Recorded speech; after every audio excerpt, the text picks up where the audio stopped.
পৌষ পার্বণের পিঠে খাওয়ার আনন্দে বাধা দিল শতাধিক বাদরের দল। জলপাইগুড়ি শহর সংলগ্ন পাহাড়পুর গ্রাম পঞ্চায়েতের পাতকাটা কলোনি এলাকায় বুধবার সকালে এই ঘটনার কারণে ব্যাপক চাঞ্চল্য ছড়ায়। স্থানীয় বাসিন্দাদের অভিযোগ, বাদরের দল বিভিন্ন বাড়িতে হানা দিয়ে পিঠে বানানোর জন্য রাখা চালের গুঁড়ো সহ অন্যান্য খাদ্য সামগ্রী নষ্ট করে পালিয়ে যাচ্ছে। এক বাসিন্দা সুব্রত মণ্ডল জানান, পৌষ পার্বণে পিঠে খাওয়ার জন্য চালের গুঁড়ো এনেছিলাম, কিন্তু বাদরের দল ঘরে ঢুকে সেই গুঁড়ো নিয়ে পালিয়ে গেল। আমাদের সব পরিকল্পনা ভেস্তে গেল। এলাকাবাসীরা জানান, গত কয়েকদিন ধরে এই বাদরের দল নানা বাড়িতে ঢুকে খাবার নষ্ট করছে, এমনকি ফসল এবং ঘরের অন্যান্য সামগ্রীও নষ্ট করে দিচ্ছে। বুধবার সকালে এলাকাবাসীরা বাদরদের তাড়ানোর চেষ্টা করলেও তেমন সাফল্য মেলেনি। বাদরদের এই উৎপাত থেকে মুক্তি পেতে এলাকাবাসীরা বন দপ্তরের হস্তক্ষেপের দাবি জানিয়েছেন। তাদের মতে, দ্রুত ব্যবস্থা নেওয়া না হলে পরিস্থিতি আরও খারাপ হতে পারে। পাতকাটা কলোনির বাসিন্দাদের অভিযোগ, বাদরের উপদ্রব বন্ধ না হলে তাদের দৈনন্দিন জীবনযাত্রা কঠিন হয়ে পড়বে। এখন সকলের নজর বন দপ্তরের উদ্যোগের দিকে। আর কালকে তো পৌষ সংক্রান্তি ছিল, তো পৌষ সংক্রান্তিতে আমরা বহুত কষ্ট করে চালের গুঁড়া কিনে নিয়ে আসি।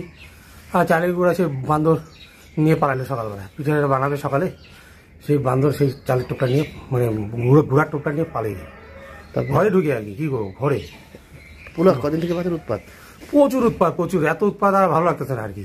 কত বাঁদর? হ্যাঁ, বান্দর প্রায় 1-150 বান্দর। এই এদিকে আসছে, দেখেন ওইদিকে ঘরের দিকে চলে গেছে আমার। এখন কি তাড়াচ্ছেন? এখন কি করবো, বাধ্য হয়ে পাথর নিচে হাতে মারার জন্য। কেন এগুলো খাওয়ার লোভে নাকি? এই কি করবো, এখন বনে জঙ্গলে কোনো খাবার নেই।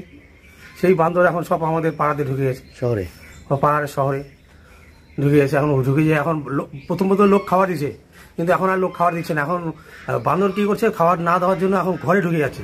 ঘরে ঢুকে ওদের ইচ্ছা মতো যা পাচ্ছে হাতের সামনে ছিঁড়ে নিয়ে পালিয়ে যাচ্ছে। যেমন আজকে আমার কালকে চালের গুঁড়া আমি নিয়ে আসি, সেই চালের গুঁড়ার টোপলা নিয়ে পালিয়ে। পিঠা খাওয়াবে না? পিঠা খাওয়া কি করে হবে, চালের টোপলা নিয়ে গেল, পিঠা খাওয়া হলো না। বাদরের উৎপাতে পিঠা খাওয়া বন্ধ? বাদরের উৎপাতে পিঠা খাওয়া বন্ধ হয়ে গেল।